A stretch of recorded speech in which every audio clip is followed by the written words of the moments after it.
Hello, good morning, everyone. Good morning. Good morning to all of you who are with us over the internet. It's always good to be here today again for another lecture. I know some of us probably going to get a little bit late here today. There is a marathon going on in Toronto right now, blocking some of the main streets. But we are going to start, and everybody's welcome to come in if they are late. No problem at all. Including our friend who just arrived now, who should be here doing the work that I'm doing right now. But that's okay. So today we're going to be talking about Chico, his life and his examples that he left for us. And I'm going to be the one doing the lecture for you guys today. But before that, we're going to have our friend Maria Lucia, who's going to come do the initial reading and the initial prayer for us.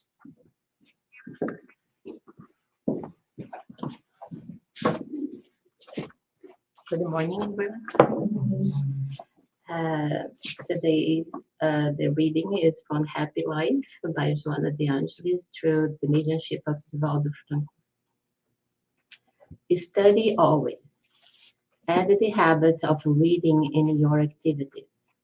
A page a day, a passage during free time at work, a phrase to meditate on, becomes the strong cement of your building for the future. However much knowledge you accumulate, it never takes up space. Rather, it paves the way for new acquisitions. Good reading enriches the mind, calms the heart, and stimulates progress. The ignorant man is walking in the dark. Read a little at a time, but continuously. Let's close our eyes for our prayer. Let's think of Jesus, our Master, and thank Him for all His teachings, all His examples that help us to continue our path towards our progress, our spiritual progress. But thanks the mentors of TSS who received us here this morning, and let them to bless Teresa during our study this morning. We thank them all, and so be it. Shake hands. All right. So I was given this theme to talk today. It's about life and lessons from Chico Xavier. Honestly, it's the same thing that you guys asked me to put in one book, the whole history of, humanity. But they asked me to do this in 45 to 50 minutes, although I know I'm from going beyond the time. I know that. Honestly, to talk about all the life and the lessons from Chico Xavier, we need to do a week seminar here. And then each day we talk about a different aspect of his life, right? It's almost like an impossible mission here, mission impossible here that they gave me. So what I'm going to try to bring today, it's a little bit of, what his life was, what his work as a medium was. It's literally in a nutshell, but like imagine this nutshell is dehydrated, and then I tried to put all as much as I could inside of this nutshell. Okay, so this is just to give you an idea of who he was and what kind of a work he did for us. Okay, so then hopefully we can see him as an example, because in the end that's what it's about, right? What the example that he gave to us. Okay. So Chico Xavier was born in April 2nd in 1910, right? No technology, no nothing, 1910. He was born in a city of Pedro Leopoldo in the state of Minas Gerais, and from a very poor family with 9 children, okay? And at age of 4, Chico already could hear and see spirits. He already had visions. He already could hear things, right? And for him, it was very natural. And he could see all this. It's very natural. 4 years old child could do it. But then, of course, the family who was Catholic thought he was possessed by the devil. Right? This child is possessed by the devil. So what they did, they took him to the local priest, and the local priest prescribed him to pray 1,000 Hail Mary, and as an extra penitence, which I'll call more like a punishment, okay, by the time called penitence, he asked him to carry a 15 kilo, 15, okay, 15 kilo stone on top of his head. So for our 4-year-old child, imagine, carrying a 15 kilo stone inside of his head. So he started his life in a very easy way already. Let's put it this way, right? A way that we all would be able to, handle, right? But he did. So clearly, none of this worked, as we know, because he kept seeing, hearing, and have this contact with the spiritual plan. At the age of 5, his mother passed away. His mother was a very loving woman, and she passed away. And now imagine this widow man in the 1910s, right? Because now we're talking about his age of 5, we're not talking about 1915, left with 9 children that he cannot care for. So what he does, he gets the 6 youngest ones, and he distributes to their godmothers, godfathers, and friends to raise them, to help him to raise those kids. And Chico's one of them. So Chico is given to his godmother to be raised for, and raised by, and but she's a woman who's obsessed. So she has mental issues, spiritual issues, actually saying better, and she used to actually abuse Chico in so many ways, right? Being one of them, used to get beat up by her 3 times a day by something that would be equivalent to a bamboo stick. Okay, 3 times a day, just because. Okay, on top of so many other things that she used to make him, right, to do, like lick his own wounds when he was hurt, or when she was hurt, she would make him lick her wounds and everything. So that's his childhood. Okay, and it's interesting because one of the spirits that he was able to communicate was his mother after she passed away, and he used to complain to her about what his godmother was doing with him. And she used to tell him, Chico, you should respect her. You should love her as someone who's sick. And right from early age, he learned to do that. So he never hated. He never hated her, not even as a child. First, because it was not in him, because you have to remember as well, he incarnated on April 2nd, 2000, in 1910. But that's not any spirit. No, they didn't grab any spirit on the other side, like, hey, you're doing nothing in the spiritual plan. We're going to incarnate you, and you're going to do this amazing mission when you're going to have to also. No, it didn't get any spirit. It was when Chico came, he was already in a level of evolution that we are not yet. Okay, so he was ready, a spirit that was prepared for a long, long time in the spiritual plan, who knew what his mission was going to be. He knew what he was going to be born into. And was prepared. So it was in his nature already kind of to not hate. But could he deviate? Yeah, he could. He could have deviated from his mission, as so many other spirits did, right? When you read the book, The Messengers from André Luiz, that's exactly what he talks about. How many spirits were prepared? Spirits were prepared for 30 years in spiritual plan, and they come here and they deviate from their mission, right? So he could, even as a child, say to him, yeah, it's easy for you to say that you're not here suffering what I'm suffering. Yeah, you're there, I'm here. But he didn't. Right from early age, he learned that sense of resignation, but looking at the others without judging. So from early age, to look at his godmother and see someone who was sick, a sister, as a way of, as a universal family who needed help, and not someone who needed to be hated. Eventually, his father marries Cidalia, a loving and caring woman, and he's able to bring all the children back to live with him. And then Chico no longer goes, but he goes from, I think, probably a couple of years or so through this living with his godmother.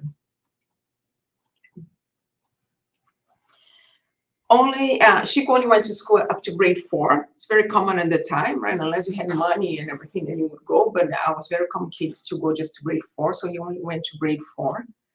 At the age of 8, because if you think his childhood is difficult until now, it gets better. So at the age of 8, he's already working from 3 p.m. until 2 a.m. in a textile factory. When I read this, I was very lucky. Oh my gosh, he's 8 years old. And I was like, wait, Teresa.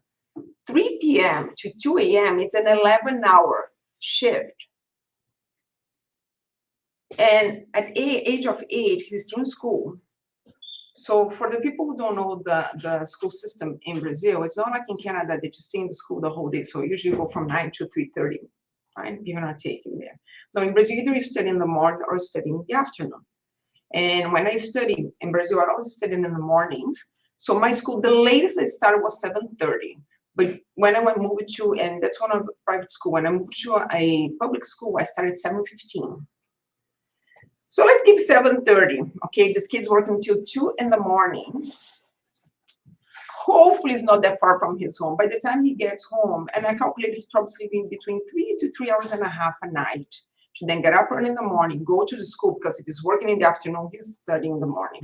Go to school, leave school around 12, go home, eat, do his homework at 3 o'clock. So I don't know how far the factory is, but let's make best case scenario, needs to leave at 2:30 to get at 3 o'clock at the factory. To then work 11 hours and then wake up again. Monday to Friday. Anybody wants it? Anybody wants it? It's easy. 8 years old, he's already doing it to help the family. Because the family was very poor and he's doing this already to help the family. And knowing Chico without complaining, right? Because he did it. He had to do it and he did. And let's talk about here, it's 8 years old, so we're talking about 1918. I don't think work safety was really a thing at the time.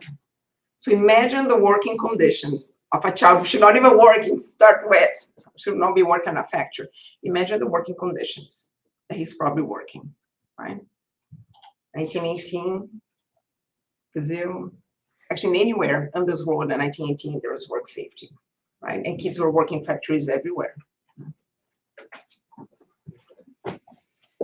And Chico, grows up in this sense, of community, of helping family, of hard work, discipline, and everything, but also loving. And then when he's already a teenager, around his age of 17, so 1927, two things happened. First, his sister actually started to be obsessed. Right? And at that time now in Brazil, spiritism is fairly established, right? It's something that everybody has heard about and everything.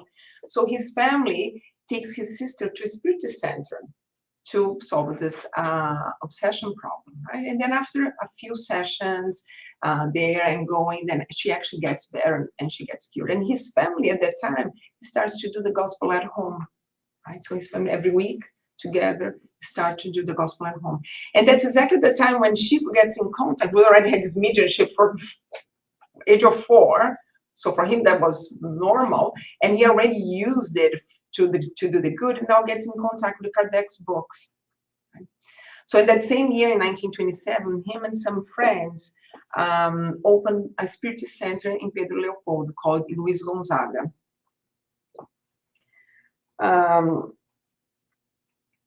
And that is when Chico's mission as a medium starts, right? Like officially, from that moment, his mission, the mission that he was, called for in the spiritual plan, that's actually when it starts. Because everything that he did before was preparation. Preparing for discipline, for this, and then when it starts. So when he starts his this spirit center with his friends, and when his mission starts as a medium. But it's only a few years later that Emmanuel actually presents himself for him. It's not that Emmanuel wasn't his mentor until then. He was always his mentor, right? He was always his mentor. But it's only in 1931, so about 4 years after, is that Emmanuel presents himself to Chico and says, I am your mentor, and this is the mission, and I'm here with you. This is not going to be easy. And that's the famous phase when he tells Chico, you're going to need 3 things. First is discipline, second is discipline, and third is discipline. If you have those 3 things, you're gonna do well, right? And we know he had discipline more than any of us would ever have for now, right? And during his lifetime, Chico actually reveals that him and Emmanuel have a long time history together for many reincarnations. Like we're talking about thousands of years of connection between them, coming in reincarnating together or separated, but they always had this connection, the two of them. So it's not just, oh, it's just a superior spirit that came to help him. No, they have a connection, a long time connection, both of them. And what's interesting at that time is that Emmanuel says something very serious to Chico. He says, Chico, if someday I go against Kardec or Jesus' teachings, please abandon me. Stop following me. That's what he tells him. And that's very interesting because so two things here he's telling Chico. First, you should not follow me blindly. Or just because Emmanuel's saying this. No, pay attention to what I'm telling you. Think about it. Does it make sense? This goes with the laws of love and charity that Jesus brought to us and that Kardec helps us to just to understand a little bit better. Because if he doesn't, forget me. Because it means I'm deviated here, so you should not be deviated, right? And the second thing reminds me what Kardec tells us. Kardec tells us exactly like this. Don't just read the book and follow just because in the book. Study. Think about, does it make sense? Does it matches with Jesus' teachings? Because Kardec says, and Kardec even goes even further, does it matches with science? Because Kardec makes very clear, if science ever proves that any part of my book is wrong, please go with science and forget that part of my book. Go with science, right? So in some ways, Emmanuel is saying the same thing to Chico, right? Don't follow me just blindly. Think about it, right? So it's very interesting to see this because it shows how much discipline you really have to ask him, right? And how much was really pay attention, right? Just don't do things because I'm telling you to, right? But we know they worked together until, the end of the mission of Chico, or almost at the end of the mission of Chico. Right? So the following, so Emmanuel presents to himself in 1931. The following year, in 1932, Chico publishes, or one of the books that he was, that has psychographed, was published, which is called Parnaso de Além Túmulo. To translate this, guys, I don't know how to translate Parnaso, but it would be roughly poems from beyond the grave. Okay, like a very free translation here. Okay, and it was a book from many different poets that have discarnated. Some of them very famous poets from the Brazilian and Portuguese literature. And this was the very first book, of the more than 400 books that he has psychographed during his life. So more than 400 books. And has this actually funny story between him and Kardec, between him and Emmanuel, because the deal that he had with Emmanuel was for 100 books. And then when he did the 100th book, then Emmanuel goes to Chico and says, hey, Chico, you already did 100. Why don't we do another 100? No, I already did 100. Why do another 100? And then Chico goes, no, but we had a deal, and I hold my side of the deal, like. And how about if I don't want to do like another 100, right? Because I already did what I promised. And he goes, it's no problem at all, Chico. I will disconnect you tomorrow. And he goes, what are you talking about? And he goes, yeah, because if you're not gonna work, there's no use for you there. So we just bring you back. He goes, no, it's okay. Let's go another 100. And as we know, another 100 and another 100, another 100. And he kept going, right? And actually, some of his books were published after he passed away, right? Because he left those books ready to go. And about 6 years, the last book that was published was about 6 years after his discarnation. And it's believed that there's way more material in there that could be published, right? And his so of all those more than 400 books, I think it was 412 books, okay? He never profited a single penny from any of those books, Zero. Zero. All his books, the copyrights of his books were all donated either to Spiritist federations, because in Brazil, each state has their own federation, Spiritist federation. You do have the Brazilian one, but each state has their own. So some of them are with the Brazilian federation, some of them are with some of the states' federations, or to non-profit organizations that would, used to give assistance to the poor. That's what he did with the copyrights. He held zero copyrights for all the books that he psychographed. Okay.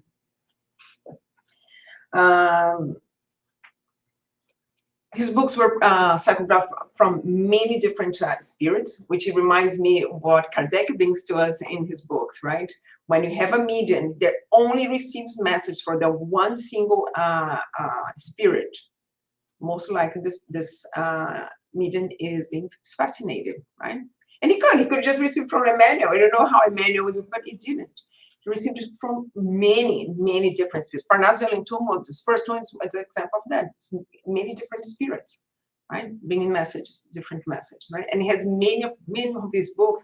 It is by many different spirits on that book. So each chapter is a different spirit bringing a message, right? But he had some main spirits that psychographed through him, such as Emmanuel, André Luiz, Humberto de Campos, okay? And so talking about how he never received a penny, never made any penny from his mediumship. So he's supporting himself from his own work. Chico worked as a typewriter for the agricultural ministry for 32 years. That was his main job, on top of, you know, working at the factory and everything. I don't think working for the factory gave him any pension or anything, right? Because probably illegal.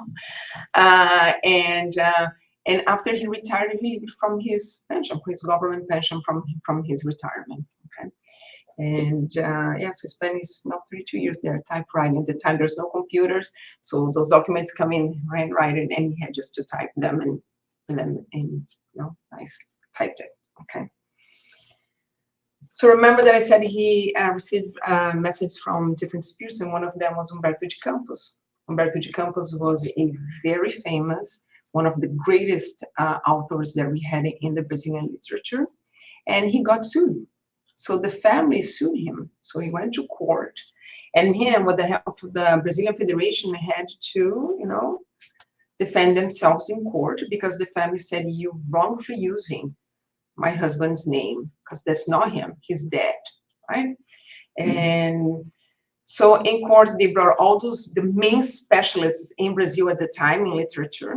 So they did a deep study of all the books that Chico had psychographed, and they said that this is in fact Humberto de Campos. He said, is his style, like exactly his style, and it would be impossible for someone to copy, someone who has only, great force education, to copy his style the way it is. Like, this is him. Right? And then it's very interesting, because everyone says, okay, so it's him, then we own the copyrights, because it's my husband, so I own the copyright. And then the judge at the time said, no, a deceased person cannot hold copyrights. Like, he didn't write when he was alive, so a deceased person cannot hold copyrights. So he dismissed the case. Okay, so case closed, and he was dismissed. And that was not the only lawsuit that he had against him, but that was the most famous one, because and that's why after that, Humberto de Campos said to Chico, just for the sake of not having more headaches, I'm going to start now to sign as a brother X. So when you see a book saying by the spirit of brother X, we're actually talking about Humberto de Campos, right? And his books are amazing, are really fantastic. Okay. So the books from Chico brought many different themes, right? They're not just one type of theme books. They had many different themes.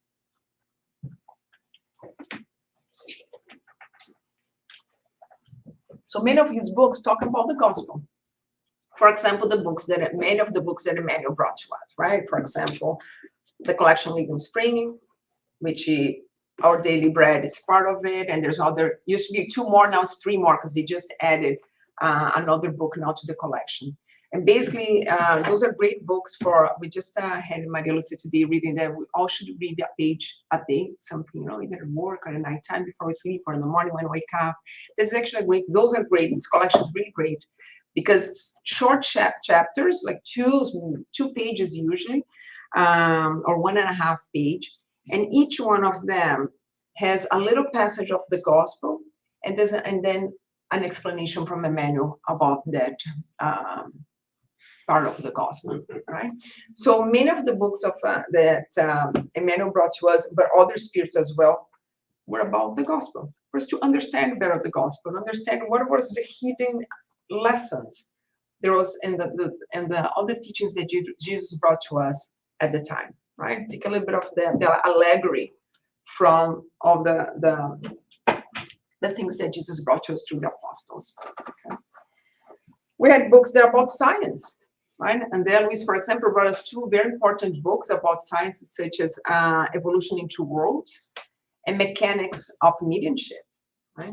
Which complements quite a bit the Medium's book, right? So those are two books that talks about science, how it works, this connection between the spiritual plan and the incarnated plan, right? Because there's no magic here. It's not like, oh, look, you're psychic or you're medium. It's nothing. It's pure physics. Physics. How it's connected, how the fluids, there's how the spirit can use that they go inside the body. Just no, they do not go inside the body at all. They just beside the medium. How its thoughts can be transmitted to each other, right? It's pure physics. It's part of the natural laws, right? And Andrea Luiz brings this to us. It's science, right? And I'm pretty sure one day our science here will match. And it is more and more now with quantum physics and everything that we're studying now. We're more and more getting there and understanding that better, right? How can I, think about something, the person that you're thinking about the person, and the person's right there think about you all of a sudden, right? It's like, oh, it's not about you. And then you cause like, oh, it's just thinking about you. How is this transmitted, right? That's fluid. That's physics, right? That's science, right? This is not a magic, right? There's some very simple explanation. So Andrea Luiz books, those two books, but there's other books that Chico psychographed that brings us science, because it talks about it. Okay. He also wrote children's book, right? And I have actually a couple of them here. I brought those two because they're translated to English, but in Portuguese we have so many more. Our Father, right, by the Spirit of Mei Mei, and a primer on being good, right, and both by the Spirit of Mei Mei, right, and so kids books, so we can introduce already to our children the concepts of loving one another, the concept of fraternity, even the concept of life in the spiritual plan. And one of the books that he has is actually, it is a children's book, and I'm not sure why they translated as messages from a teen in the spiritual world, because the spirit in the story is not a teen, is a child. And in fact, the title in Portuguese, it says, messages from a little one from the spiritual world. But for some reason, in English, when they translated, they put the name of the book, Message from a Teen. And it's exactly talking about a child who disconnected at an early age. And he's talking about how, again, remember the year that Chico was psychographing this book. A lot of those books are psychographing in the 30s, 40s, 50s, right? Brazil, it's mainly a Catholic country. And at the time, you don't talk about death. So that's what the child was saying. I knew nothing about death. And even when there was like because at the time in small cities, like people would carry the coffin along the seat and everything, the mother would hide him, never talk about the thing that when your grandparent died, you would say, oh, they went to a better place. They went on a trip. It's like, oh, on a trip. Okay, so eventually they're gonna come back, right? Which today now the psychologist says you should never tell this to your kids because you will create an impression that trip, so they're gonna come back, right? But anyway, so he knew nothing. So when he discarnated, it was very hard as a child who knew nothing, because even especially if you don't talk as an adult. I know people that I have a friend whose father. Dad, why don't you do already your like divide all your properties while you're alive? It's much easier. There's no fight after fact. I don't want to talk about the testament. I don't want to do the wills. Like almost if I talked about the will. Like, so if you don't cannot talk about it as an adult, imagine talking to a child. Usually we don't, but it's part of life, right? Sometimes the little fish dies, and what we do, go buy a new one and replace, so the child doesn't know that the fish died. So they cannot. So if a child cannot even handle the death of a little fish because I don't allow them to learn that, how are they going to learn to deal with the death of a loved one, right? Because it is part of life, and that's what this child described. That the fact that nobody ever spoke with him about it made it hard for him on the other side to understand what was going on with him, right? So it's a children's book that helps children to understand what happened. And he's actually received by his grandmother on the other side, who helped him, who embraces him, and it makes it much easier. And there's a child that comes to give his story. Right? So it's a children's book to start to bring concepts that usually we have a hard time to introduce to our children, right? But it's helping through this children's book. Because when you think about Chico, we never think about children's book, right? We think about like, oh, important books and this and this, the gospel, no, children's book. So we can start helping our children to understand those concepts. He brought as well youth literature. So there's two books that are not translated to English. One's called Jovens do Além, or Youth from Beyond the Grave, and Som Seis, We Are Six. Both books, each chapter is a message from someone who discarnated, from spirit that discarnated at an early age. So late teens, early 20s, and they're talking about how what happened with them, how they are in the other side, right? And it's very interesting because I read Som Seis, We Are Six, and this book was written in 1970s, and so the youth, right, these young spirits, or not young spirits, but spirits who discarnated as young, they discarnated with the vocabulary and the way of talking at the time. And some of them, I had to Google what the slang meant, because I could not understand what they were saying, because they're using all the slang from the time, because that's how they spoke when they were here incarnated. That's how they're spoken on the other side, right? And that's actually how the families recognize it, and yes, this is my son, because that's exactly how he used to talk. That's the slang that he used to use. And some of those slangs, I had no clue what they were talking about. So I had to Google, like, what does this mean? What does expression mean? What's the slang mean, right? But that's how it's done. And so same thing to bring to people, right? And remember that when those spirits brought messages, was messages that telling their stories, was messages that brought consolation to their families at the time, right? And the families authorized to have those messages and stories put in a book. Okay. And there's so many other themes and just like some of the themes that Chico brought to us, that spirits brought to us through Chico Xavier, right? Books about history. If you get the books, the romances from Emmanuel, right? 2,000 years ago, 50 years later, Renunciation, Hail Christ, it almost tells you the story from the Roman story right there, right? Chronologically, what's happening in Rome and everything, right? So many other themes he brought in his books, right? It's over 400 books, so it's very rich literature, right? It's not just about one theme at all. And his books are actually inspiration for all sort of art. So inspiration for movies. In 1980s, there was a movie that came out called Edifício Joelma, or Joelma Building, based actually one of the stories from the book We Are Six. One of the stories, this girl who discarnated in the fire in the Joelma. The Joelma fire is very known all over the world because it was the biggest disaster when this building caught on fire. It's a fairly new building with a lot of flammable materials inside of it. Then we learned so much from this fire. And one air conditioning caught on fire, and the whole building from half up was burned so fast that a lot of people could not run away. And this girl discarnated in that fire. So it became a movie, right, in the 80s. So his books inspire movies. And now more recent, we have movies like No Solar, and now most recent, I don't know if it's released or being released right now, The Messengers, right? Which is the kind of the sequence from No Solar, right? And so many others movies that kind of, not so directly, but more indirectly were inspired by his books, right? And all this knowledge that he brought to us. Inspired as well theater plays, right? In Brazil, we had a play called Além da Vida, or Beyond the Grave, right? Also based on one of his books. We have had a soap opera in Brazil. There was, Brazilians are very famous for their soap operas. And there was a soap opera that was actually very successful called A Viagem, right? The trip, which is actually was based in the book Nosso Lar, right?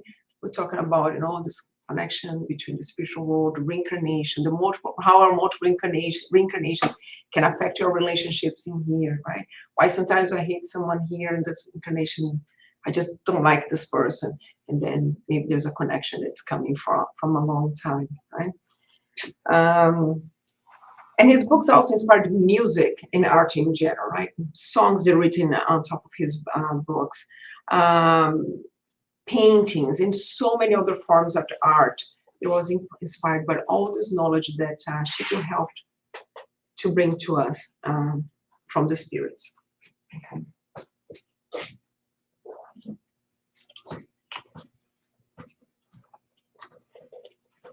So in 1959, Chico moves to Uberaba, is another city in the state of Minas Gerais. And he continued his work, right? To give you an idea, sometimes he used to psychograph 2 books in 2 days. So basically a book a day, right? And yeah, so imagine, and then he had all his work on the Spiritual Center. We talk about the child who, you had to go to school, work 11 shifts, and then slept 3 hours a night. They didn't change much with his life as a because he has all the work that he had at the Spiritual Center, right? He would receive everybody. Then when everything was calm, then he would sit with the man or whatever the spirits and would psychograph the books, right?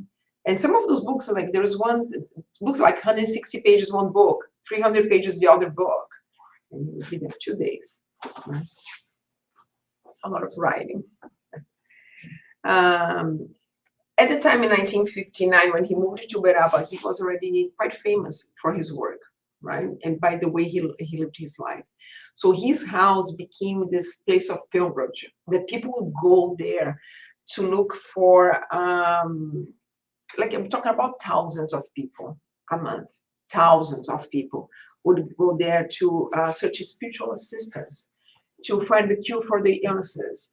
But most of them would go there to get a chance to get a communication from a beloved one who had passed away. And there was one day of the week that actually she would open his house to for them to receive messages, usually to parents like mothers and fathers who had lost his children, and he would be there and he would receive the message, and he would receive the message. He would read aloud, and usually the family would recognize, that is my son, that's my daughter, by the names that was given in the psychographic message, by situations that she could never know. Oh, remember the day that the grandma, Dad, please do not commit suicide. I know you're thinking about it. It's like, nobody knows that. I never said this to anybody, because the pain of losing the son was so strong. So things that the family's like, that's my kid. Right? And she once said that of all the work that he had done, this is the one that had most gratitude, is to be able to bring the relief to the parents that had lost a child. And which actually led to another movie called The Mothers of Chico, which talks exactly about this, right? Talking about those sessions that he used to do, and he used to bring the messages and bring the story of 3 mothers who end up going to Uberaba looking for an answer. Because 2 of them had lost their children, and one of them was thinking about an abortion, right? And so she also gets in a message, right? So it's a beautiful, beautiful movie, absolutely fantastic, right? And it's based on this work that she used to do, that he loved so much, that he did so much gratitude, right? 1981 and 1982, Chico was actually indicated for the Peace Nobel Prize for all his humanitarian work. Right? Chico was a man who, like I said, never profited from his mediumship. He used to get gifts from a single pen to cars, jewelry, farms, and let's talk about farm here. When you're talking about farm in Brazil, we know what we're talking about. We're talking about like humongous property, okay, like beyond limits. That's what we're talking about. He never kept any of them. Even a single pen, next time would come, so, oh, you need a pen, here is the pen. He never kept anything, right? There was a case where a man got a message from his son, and who really brought him so much relief from his pain that he wanted to donate a farm to Chico. And he always did it like in a very respectful and loving way, the way that the Chico was. And he goes, thank you, my friend, but all I'm gonna ask you, go to your city, find an orphanage or a nursing home and donate to them. And that's how he used to do, right? Some of stuff he would just say, no, instead of giving to me, why don't you give to this institution because they need it? Why don't, he would deviate, right? Or he would accept, there's the famous story about Chico that this lady gave him a gold watch, right? And thank you, it was her way to thank him as well for the message that she had got. And he put it in his pocket. And on the same day, this other lady comes and she tells him how she has to take this medication. And I think she needs to take the medication each 6 hours. She goes, but I don't know how I'm gonna mark those each 6 hours. So he grabs the watch from her pocket. Says, I don't have way to, I goes, no, here. Now you can count here. 6 hours, you're gonna count and you take your medication. Go. And gives her this gold watch. It was probably worth like thousands and thousands of reais at the time. And that's how he did. Never kept a single pen from all the thousands of gifts that he got him, right? He offered cars, properties, everything. Either he accepted and passed along, or he just would deviate, say, okay, instead of giving to me, give to someone else. Oh, you want to give me a car? No, the guy, he actually needs a car. Doesn't have a way to, go to work. Do you mind donating to him? That's how it was done. Right? So he never profited a single penny from his mediumship or from the work that he did. And that's how he got being, so all this humanitarian, in fact, if you Google him, here, the Google in English is showing him as a philanthropist. That's how it showed, because that's actually what he did, right? More than a spiritist, he was a philanthropist. And that's how he indicated to the Peace Nobel Prize 2 years in a row for being all his humanitarian work that he has done. Okay.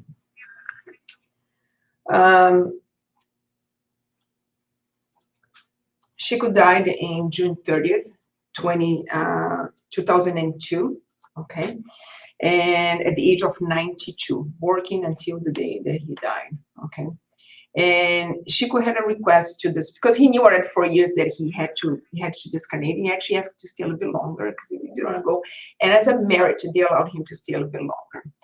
And he asked that he wanted to disconnect on a day that Brazil was happy, because he kind of knew that the day that he died maybe brought too much sadness to people, the people who really believed in him and followed him and everything. And he didn't want that. He wanted Brazil to be happy the day that he died. So he disconnected on the day that Brazil won the World Cup.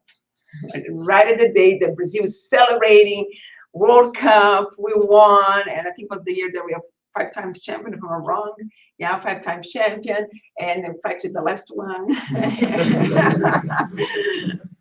So we don't need to talk about that, right? So the whole country was happy, and that's the day that he disconnected, the day he asked him for, right? So maybe we should thank Chico as well for the World Cup. I don't know, I'm just throwing that there. I don't know. So when I bring all these stories to you guys, I talk about the books and I talk about, the message that he brought it. It's very easy for us to be if something's lost, or to do not, to say, oh yeah, look, all the things that Chico brought to us, like all those books that help us to grow spiritually, they help us to grow intellectually, they brought us all this moral and values that we should follow, right? But I think when we forget about Chico is that the biggest teaching that he brought to us was him as a human being, how he lived as a human being when he was in this country. Because he didn't just he just came and brought those messages, like, oh, you should love one another, you should not judge, you should dance. No, he lived everything that he brought in his books, right? And he lived from the age of 4 years old, from a young age, right? Right from young age, he brought us then, like at the age of 5, 6, when he's living with his godmother, he brought us the lessons of love your enemies. Because that's what Jesus brought to us. We have a whole chapter in the Gospel according to the Spiritism that teaches us, love your enemies. And what he's talking about enemies? He's talking about the people that don't treat us well. Don't treat them badly back. See them as a sick person, right?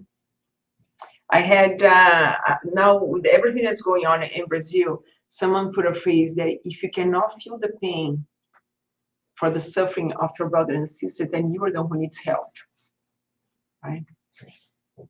And that's what he taught us at the age of 5. That if I cannot look to my godmother as someone who needs help, who's sick, spiritually sick, then I'm the one who needs help here, right?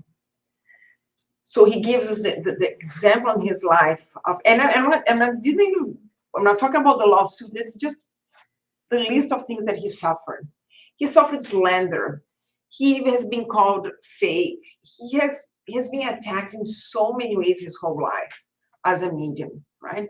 He had there's people who came from all around the world to say, I'm gonna prove this guy is fake, right? There's even actually a very famous story. It's really funny because there's 2 guys, and I can't remember where they're from. I can't remember if they're from States or if they're from a country in Europe. Okay, someone remembers which country they're from, let me know. But they came and they decided that, okay, we're gonna go there to Brazil. We're gonna prove this guy's fake. So he went, didn't tell anybody they were coming. Okay, didn't tell anybody coming. They go there to Uberaba and they give fake names. Okay, tell who they are, fake names. So they talk with Chico. Chico knows exactly who they are, right? Because he has the spirituality showing him, receives them with loving and care and everything. And before he leaves, he gives someone, let me give you my books, right? And he puts, he dedicated to, and gives the books to the guys, right? Here are the books, the 2 of you. When those guys get to the hotel, they open the book. So let's say the guy said, my name is John, but his real name is Peter. So it's like to Peter from Chico, with love, Chico Xavier. So he signed with their real names. So those guys had to go back home and say, yeah, I think the guy's the real deal. So that's how he did. But he had so many people trying to bring him down, right? And it's already incarnated spiritually as well, right? There is the other story between him and Emmanuel where he falls and he hurts himself and he gets mad, and then Emmanuel shows up to him and says, Chico, give thanks for falling. And he goes, what? I need to give thanks because I hurt myself. Goes, Chico, the recipe is not mine. The recipe comes from Paul the Apostle, who said, give thanks in all circumstances. So Chico's like, fine. So he prays, say, thank you for falling. And then, and then at nighttime, he asks Emmanuel, goes, why did you ask me to thank? Like, I fell and I hurt myself. He goes, Chico, you know why you fell? You fell because you had some less evolved spirits around you who actually made you fall. And they want exactly of that. They want you angry. They want you to vibrating low, so that they'll find the door open to actually disturb you. The moment you change your vibration, it's like, no, instead of being mad, I'm gonna thank for falling. And I got up and I kept going. You change your vibration back again, and that's it. Right? Or the famous story where the neighbor killed his dog, right? She poisoned his dog and killed his dog. And he wasn't mad, but he was very like hurt. Like he had that, against the name, like how she could do that. And then Emmanuel comes to Chico and say, Chico, what's happening? This thing that you carry inside of you is actually creating this darkness that actually is becoming a problem during our work, the work that you have to do. So what you're gonna do, you're gonna find out what your neighbor wants the most. He goes, what? Because you're gonna find out what she wants the most and you're gonna give to her. And then he finds out that what she wants is a washing machine. Okay. And he says, but how you want me to give her a washing? I have no money. Chico. So he buys the washing machine, pays in I don't know how many installments, right? Because in Brazil you can do like almost if you spend a whole life paying, right? So that's what he did. And he gave her the washing machine. The day that he gave her the washing machine, this woman was so happy, so grateful that she hugs him. And he says in that moment, all the darkness that he had inside of him just dissipated and became pure light. Right? So love your enemies. And I could go on. And like I said, we'd have like a week seminar to talk about the main examples that he brought from his life, from love your enemies, to do not judge, to, patience, resignation. So in the end, yes, the books are fantastic and you're so grateful. But the biggest lesson that he brought in that was him himself, how he lived his life. Because it would be very easy to write books, right? But I don't follow any of this. It's like me. It's like Teresa. I come here, I give those lectures, but you think when I'm out of there, I can follow everything that I say in a lecture? Of course not, right? That's why, thank God, nobody's following me, right? And you shouldn't, because you would be most likely going the wrong way. But he did. He came here to be an example. He lived what he wrote. He lived what he had. And people can say, oh yeah, but like, who was his mentor? Who was like a man? And he didn't have just a mentor, he had like all the high spirits out. Yeah, but he had by a merit. Right from a young age, by showing resignation, by showing love, the more he vibrated higher, the more he showed discipline, the more he had the help that he attracted to himself, right? And we can do the same. The more we do good deeds, the more we have the good thoughts, the more we change, the more we attract good vibrations and better spirits around us. The other way, it's the same thing, right? So it's our choice, right? He made his choices, right? He could have failed. So many other spirits fail, right? He had a spirit that came that was supposed to do this mission with him and deviated. So he carried along alone, right? So let's think about that, right? Fantastic, the books, but let's think let's get him as an example of life, how to live a life.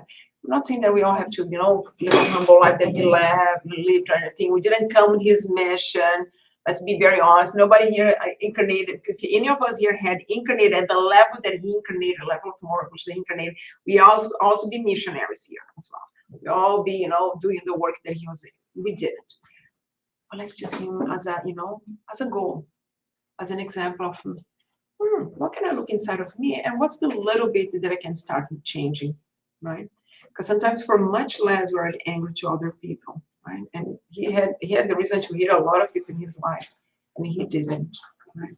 He loved them exactly because he looked at all of them as brothers and sisters. Those are my brothers and my sisters, and they just didn't understand yet, but they will one day. And because they didn't understand, those are the who need the help the most, right?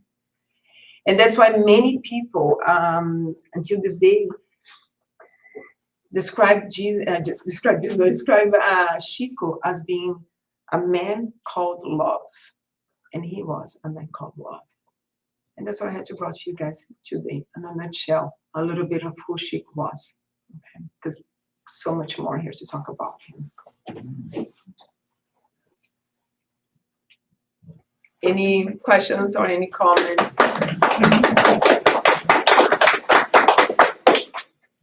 No? Any comments or any questions here? No? All right. So thank you everyone that was with us over the internet. We're hoping to see you here back next week.